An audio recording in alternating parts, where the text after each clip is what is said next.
Good afternoon and welcome to Let's Talk for August 9th, 2022. My name is George Ferrari and I serve as CEO of your community foundation. Our Let's Talk gatherings have been virtual since the pandemic. We have been meeting monthly for folks to learn more about particular issues or topics in the mission-driven sector. All of the presentations of videos and any PowerPoint or documentations that have come along with the many speakers that we've been fortunate enough to host are on our website. We'll continue our programs beginning next month in September, on September 13th, with folks from NAMI, the National Alliance of Mentally Ill, but programs in October and November. And the way to check out what we're doing is either by looking at our e-newsletter or on our website, and we'll stay in touch with you in all sorts of social media kind of ways so that you can have an opportunity to learn from each other and to understand what's going on in our incredibly socially entrepreneurial mission-driven sector. We have amazing leaders doing incredible work, building communities and connections to have positive impact in our community.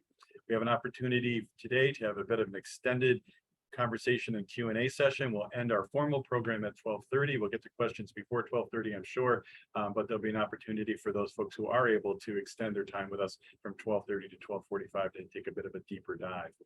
I'm very happy and excited we have an opportunity for questions. You can put those in the chat. And again, Gloria Kwaku, who's the new Chief Inclusion and Community Engagement Officer, is the staff leader here at the Community Foundation for these Let's Talk programs, having taken over that from the work that Amy Levere as we began these programs back in 2020. So without any further ado, Jordan, I would like to welcome you to our Let's Talk here. Jordan Clemons is the founder of Unbroken Promise Initiative. He has a wonderful presentation plan for us today on grassroots action, and we'll go from there. If you could please mute your microphones, that helps us eliminate background noise and interference as well. Jordan, back to you. Hi, everybody. Thank you for having me.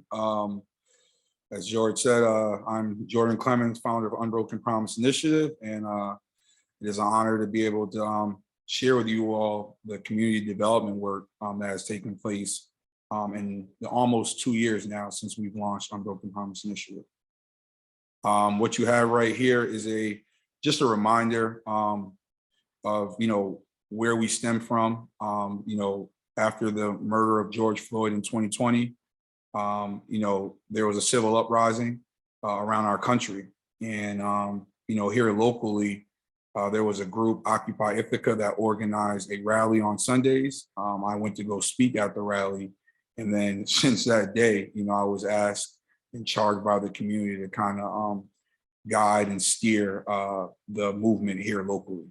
So that's why you have the visual of the image that you see.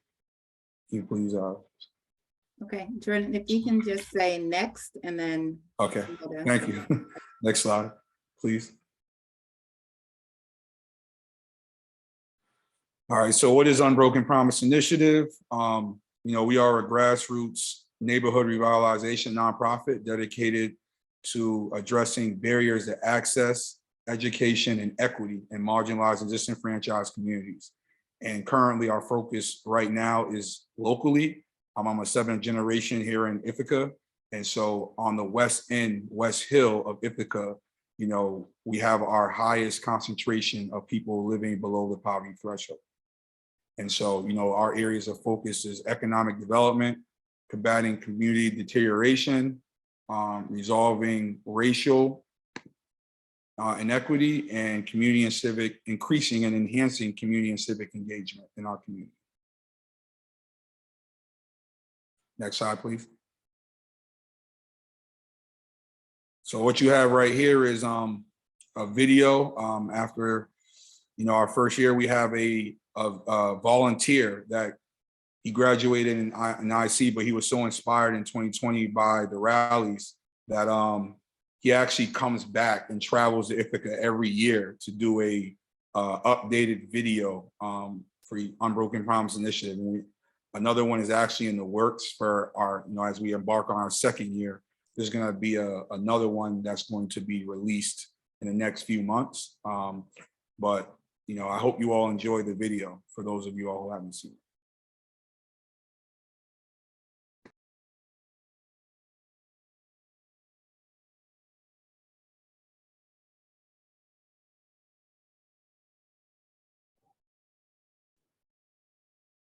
Sound isn't on?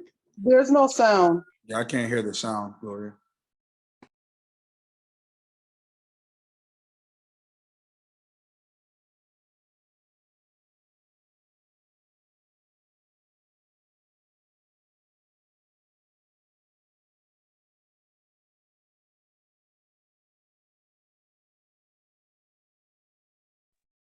My apologies. I think I have to be unmuted for it to work.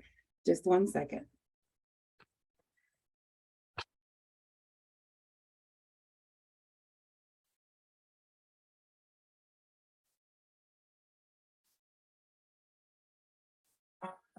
A year ago, we began the journey from the perimeter to the center. The summer of 2020 saw the resurgence of the movement for Black lives across the nation. We, the people of Ithaca, joined in that national cry for justice. We poured out our anger and pain into the streets for those who have continuously failed us to see. Out of that anger and pain came the birth of the Unbroken Promise Initiative. In August 2020, instead of relying on the powers that be to react and respond, we brought the spirit and intensity of the street protests to the direct service of our own community. Over generations, gentrification has pushed Black people out from the physical and economic centers of Ithaca. Our last refuge, the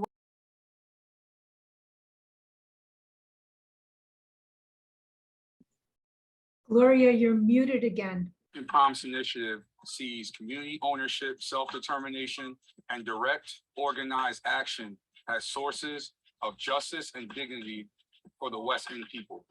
In just a year, UPI has legally incorporated as a 501c3 nonprofit organization and established a board of directors as well as committees for our childcare, mental health and wellness, community kitchen, community garden, and employment project. We established weekly West Village community meetings, obtained fiscal sponsorship, and raised 30,000 plus from individual donors. We organized and collaborated with a strong base of pro bono lawyers, architects, engineers, marketing professionals, designers, fundraisers, grant writers, researchers, nonprofits, and businesses in the pursuit of our comprehensive and inclusive mission. This work has inspired other cities to approach us about adopting UPI's model. Looking forward, UPI's goal is to continue to build our capacity and community support, building partnerships with organizations, local businesses, and nonprofits, and unionizing underserved community residents. We hope to continue raising capital to hire our first employees and plan for upcoming operating costs. We will carry out UPI's planning phase for the West Village Community Center project, purchasing a plot of land to develop a Western Community Center, and submitting the budget proposal to the city of Ithaca in November. In order to do this, we must unionize, organize, and mobilize within our community and our community abroad. In order to do that, we must continue advocating for adding UPI to the city of Ithaca's 2022 budget. To make your voices heard, please submit comments. We will continue to hold on to our foundation of bringing the West End to the center of Ithaca to create a center that is inclusive in its prosperity. We have begun to restore all that we've lost. We would also like to give a special thanks to the city of Ithaca and the many community foundations and members near and far who have contributed to our journey thus far. But there's more to do. We must continue to heal our present and past generational traumas in order for this work to come to fruition. And that's why it's very important for not only the city of Ithaca to be involved, but also the communities abroad. Get behind your Black and brown, disenfranchised, and marginalized communities. To get involved in the fight, please go to www.unbroken.us. Thank you. Until we see you again, remain unbroken.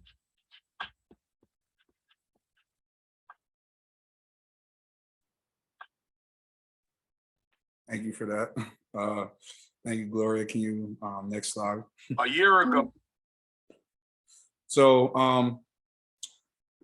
hope you all enjoyed that video. So what we did, just to recap. So in 2020, after I led the rallies for about 9 to 10 weeks, I then, went into the communities and began community organizing and mobilizing.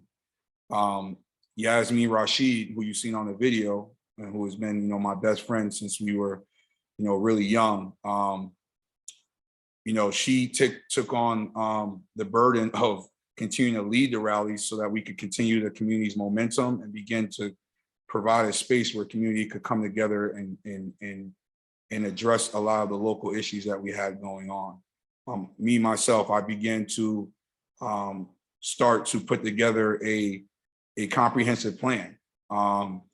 Things that I thought about, things that I heard my community members raise concerns about, and then we began to kind of strategically plan how we were going to approach this. So the first thing was really to go into the community and, bring us together.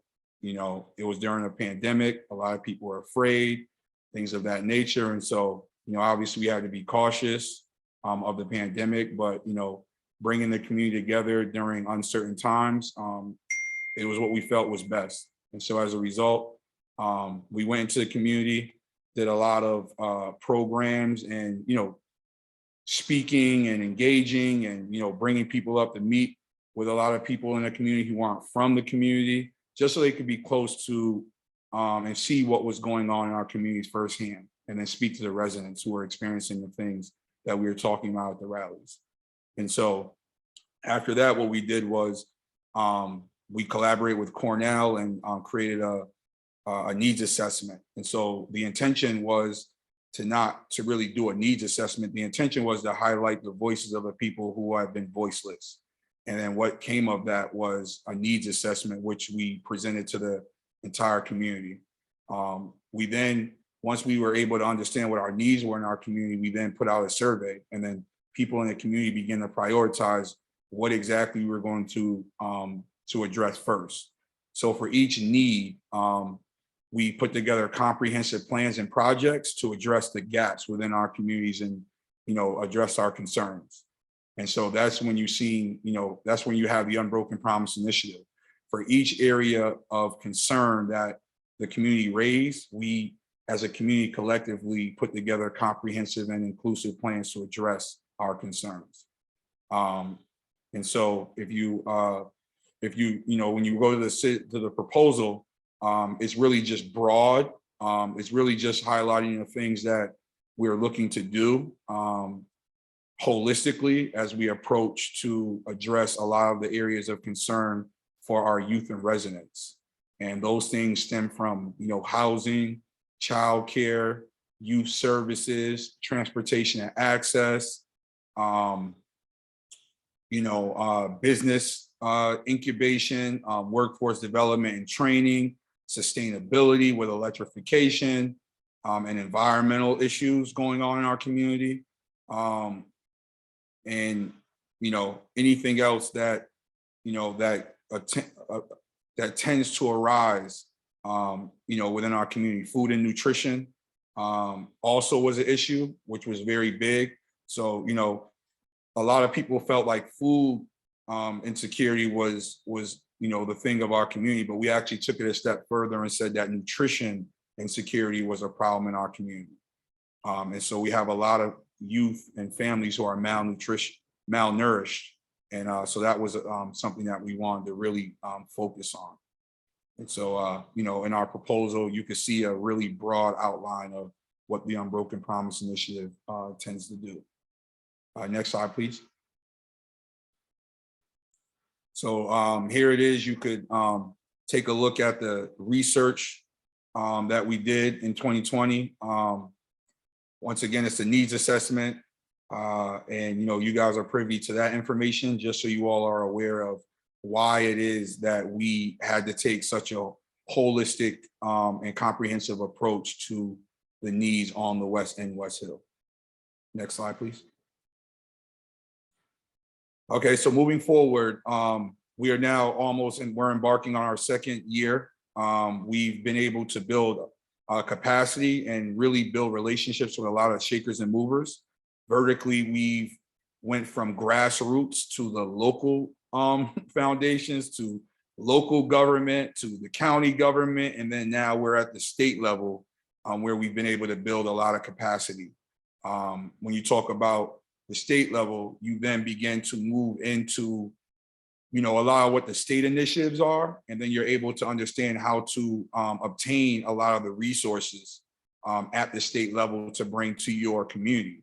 So, the state deals with everything from, workforce development to, housing, to childcare, all of the areas, transportation. And so what I had to do and what our organization had to do was learn, and we were obviously at a huge learning curve, but we had to learn what each of those funding opportunities to compete for resources actually were. And so, for the last year, we've now applied for the electric mobility grant under NYSERDA, which is like the sustainability arm of New York State. So their goal is to really electrify, New York State, kind of, which is, we have been one of the leading cities to actually really put a policy in place, and we actually have a goal, it's a local initiative to do that here locally. But with our transportation and access comprehensive plan, we partner with people who are part of the transportation sector, like TCAT, who's a leading service provider in that locally. And then we also collaborated with other organizations, local organizations, who are also make up that transportation and access community. So then we took our comprehensive plan and then we competed as a collective locally for electric mobility grant, which totals $7 million to address, disadvantaged communities having troubles with transportation and doing that in a clean, sustainable way. So what are we talking about? We're talking about providing multi-model transportation service options to disadvantaged communities in our West End, West Hill, and also certain areas in our flats. We're talking about really expanding on our services here. And if we should win, we'd have $7 million to contribute for that effort. Our other efforts, for example, are, our community kitchen. So our community kitchen is really a comprehensive plan addressing our food and nutrition need. And we are looking at a space on the West End at the old Green Star space, collaborating with the CCE, collaborating with the city of Ithaca and Downtown Ithaca Alliance on pretty much taking our comprehensive plan and scaling it up for it to not only be able to serve our, needs for underserved people on the West End, West Hill and abroad, but also, how could our entire community as a whole take advantage of this, comprehensive and inclusive plan and everyone benefit.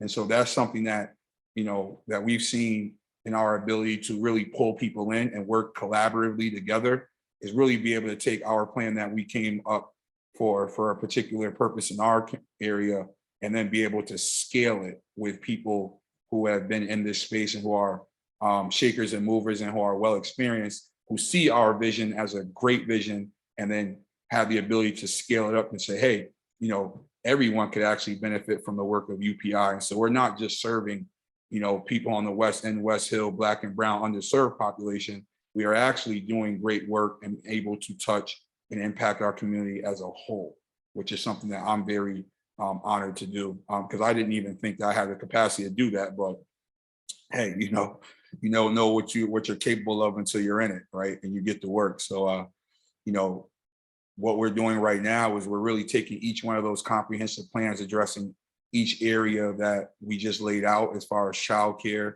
so on and so forth. And now we are competing for our community, on the behalf of our community, in representation of our community, to retain resources to be able to implement and bring these plans to fruition. And we're doing that through a broad, comprehensive, and inclusive effort with, the city, the county, and many nonprofit and local foundations to be able to make this thing happen. So I'll open it up for questions. I want to thank So you. here's just I think this is our last slide. So, this is a quote from one of the West Hill residents. One of the things I also want to point out that I forgot is that, as a collective, the way that we operate when we talk about putting these things together is people in the community are involved in the process. So for example, when we had the electric mobility community engagement event, we actually had over 40 people participate from the West End, West Hill, who have been a part of the Unbroken Promise Initiative process. And, you know, residents, despite having barriers to transportation, we actually, as a community, did mutual aid and provided transportation and access for people to be able to attend the event in person. And then also virtually, there was a lot of people who work odd hours. So the hours that we had the event, people were at work. People actually, you know, went to their job and said, you know, I got to participate in this. This is about my community. And so you had a lot of people over Zoom participating from our community. And, you know, DIA, Downtown Ithaca Alliance, Gary Ferguson, their group, and people who are involved in the process said that this was the most attendees that they've ever had from the area of that we're serving. And so that says a lot about the impact and just the inclusiveness and community that we've been able to build thus far. And, you know, it says a lot about, you know, just the process of what it takes to actually build a community and actually, you know, have it be inclusive and actually have it be a sustainable one. And it takes everybody in, all hands in, you know, and I'm very proud about our ability to stay connected, despite the fact that, you know, we've been able to rise vertically from, you know, the grassroots. Next slide, please. Well, thank you. Here we are, you know, any questions, and I'll give you guys the floor to kind of, you know, kill me. No. Jordan, I want to thank you for being with us today. The Community Foundation is pleased and happy to be supportive of your work in a variety of ways and continue to watch what's happening and to cheerlead on. I want to thank you for taking time to be with us. Gloria's going to manage the questions. There have been a couple of questions already. And also one person asked, where do I find the report? We'll have this information on our website. I put the link in the chat no later than tomorrow morning. So Gloria, over to you. Perfect. Thank you. I'd like to echo what George said, Jordan. That was an amazing presentation. That video was absolutely moving. And thank you for the work that you're doing in the community. We did have some questions that were submitted to us beforehand that I'm just going to kind of read through. The themes were kind of the same. There are about 2 questions. There were a few questions, but they were basically 2 questions. They'd like to know your progress that you've made, kind of like what maybe some actionable things that have been completed already. And then the other question was, how can people help? What can people do to get involved in what it is that you're doing? Okay, thank you for that, Gloria. And so what have we done thus far? We've completed our pilot. So we have a youth enrichment program that we launched last September. And, you know, it was geared to serve, you know, 10 residents on the West End, West Hill, and provide them with a safe place to be able to cultivate growth and development. What does that mean? That means having tough conversations about the realities in which a lot of our youth are up against, you know, a lot of the barriers, and, you know, coming up with a plan on what it would take to overcome a lot of those barriers.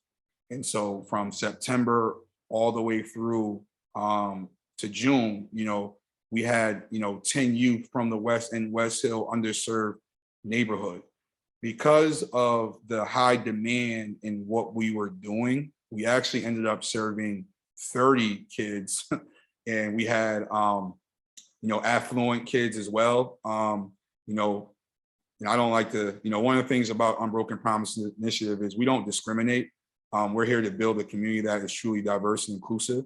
So, you know, we expanded our services, even though we didn't have the resources necessarily. We found a way to make it work. And what we did was we actually had a physical education cohort that we traveled to a local gymnasium in Freeville to give the kids some way to let off, some steam and get some exercise in from, obviously the things that they are faced with on an everyday basis and the pressures of school, so on and so forth. But what that ended up turning into is you had a lot of people from the outside of our community who said like our youth could use this as well. And that wasn't just, in the city. We also had youth from Trumansburg, Lansing, Newfield also, take advantage and want to be a part. And so we opened our gates up and we ended up actually doing like a small basketball cohort to our youth enrichment program.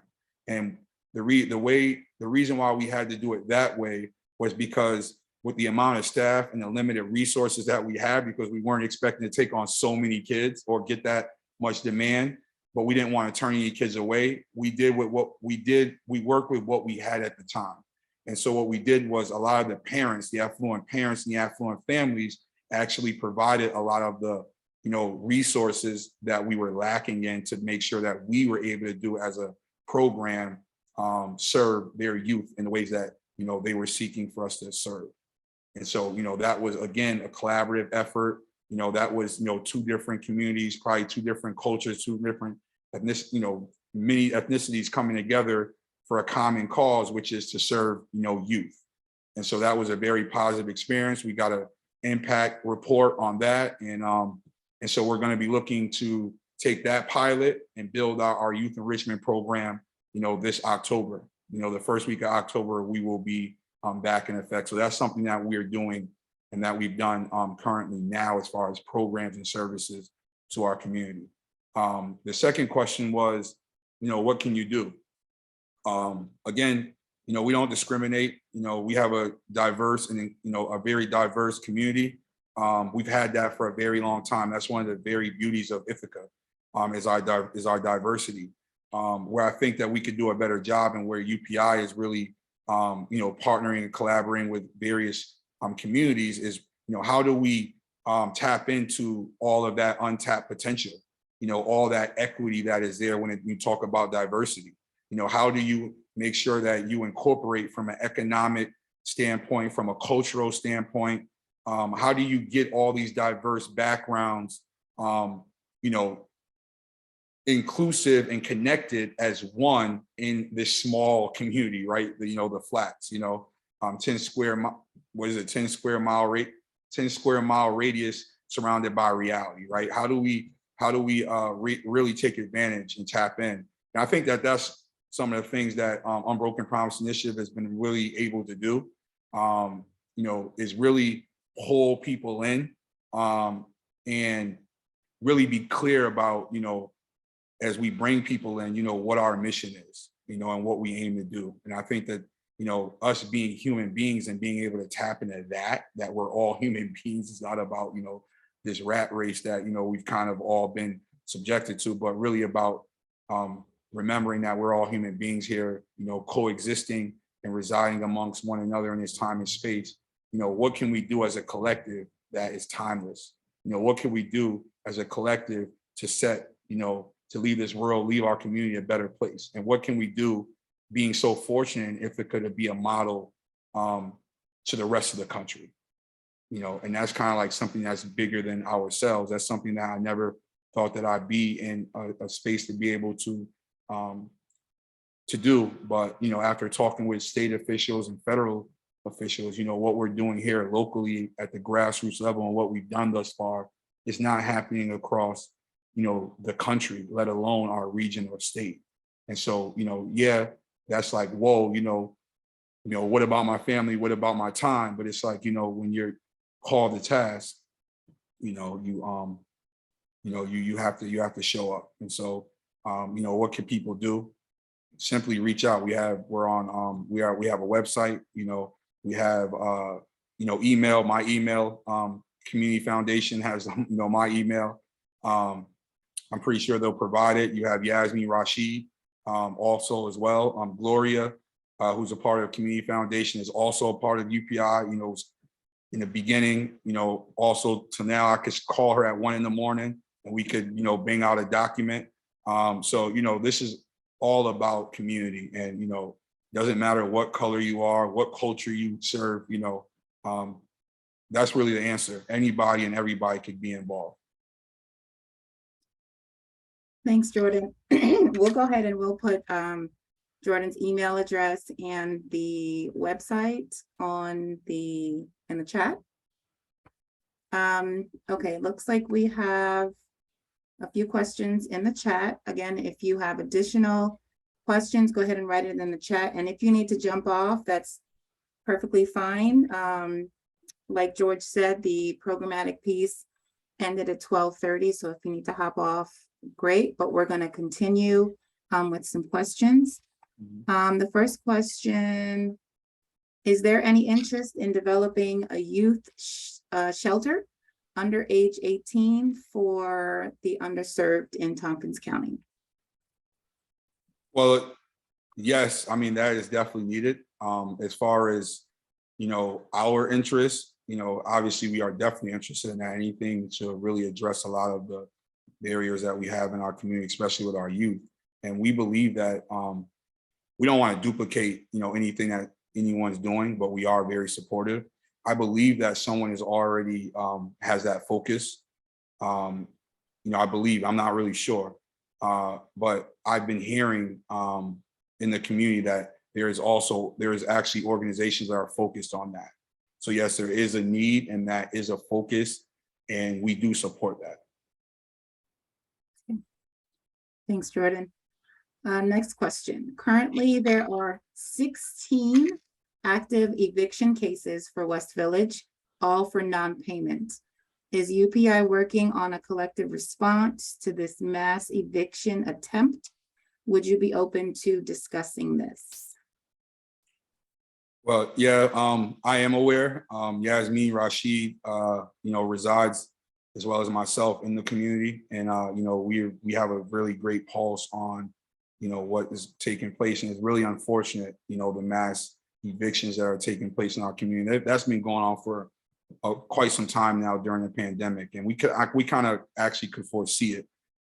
We definitely be interested. We know that the tenants union does great work, really supporting tenants in our communities with eviction. And so I also believe there's an organization called Law New York that's also doing some work in the community. And so we are really aware that there are already organizations who specialize and who have a pulse on that, just as we do, but who that's their scope and their focus. They're already really doing a great job aiding the residents on the West End, West Hill, going through those things. And of course, we're always open to conversations about things that are going on in our community. And I think, Yasmin, would you like to? Yasmin, would you like to speak on that further?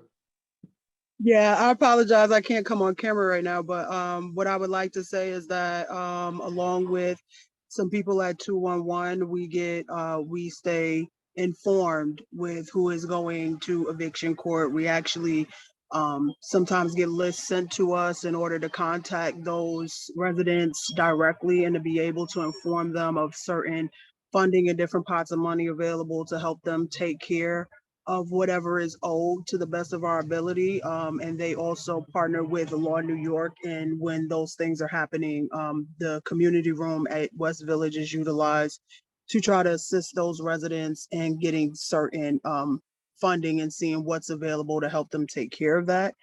If you know of any community members that are having an issue that have not been contacted or giving any information, you can have them contact me at my email, which is available in the chat, upivicepresident@gmail.com. And I will be able to better assist them and direct them to where there is funding available that a lot of people are not aware of. So some of the funding help that is available to help people with eviction, I'll just let it be known as United Way. They help with certain pots of funding.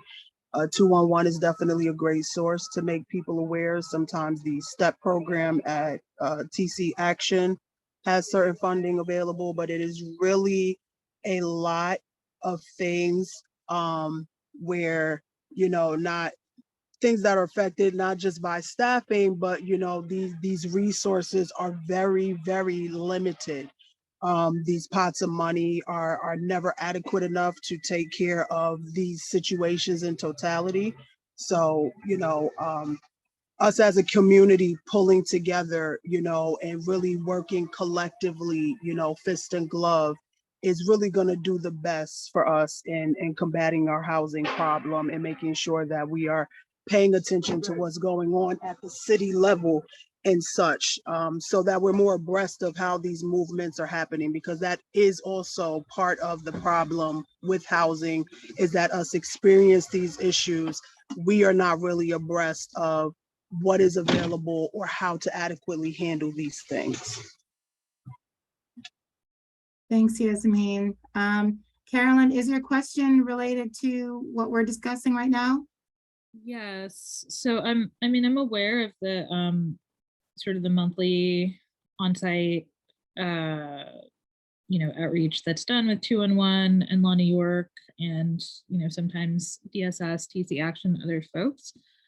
I guess just sort of a follow-up question to that, the conditions at West Village, right? Because not only are there these mass eviction attempts, my understanding is there are pretty significant habitability concerns, right? The condition of the property itself, that people are, behind in paying rent in, sure, but still, it seems like the property is not being adequately maintained. And I guess I'm just wondering, as people, as organizers based in West Village, is there any energy around, would you be interested in, just discussing a way to, collectively approach management? Yeah, so, you're talking about the pretty much the dilapidation, that is going on up there. Yeah, so, the deterioration of our community is something that UPI really has been highlighting since the beginning, because, it's hard to have a healthy community when, the place that you go into, the place that you live in, right, is pretty much not even up to code. It's kind of like a violation of your, of your rights. And, we've spoken to, officials, we've spoken to the management, we've spoken to the owners. One of the things that we do aim to do, in the near or further down the line is really purchase, that community. That's really like the big thing that UPI has been talking about since the beginning is, and we've been in conversations with Omni New York, which is the LLC that owns that property currently. And they have told us that that when it is back on the market, or if they should ever decide to sell, that we'd be actually one of the first to actually that they speak to about purchasing the property. They are very aware of the work that we are doing, and they are very aware of the things that they are hearing from the residents. Thanks, Jordan. We probably have enough. Yasmin, I see you, Yasmin. Go ahead.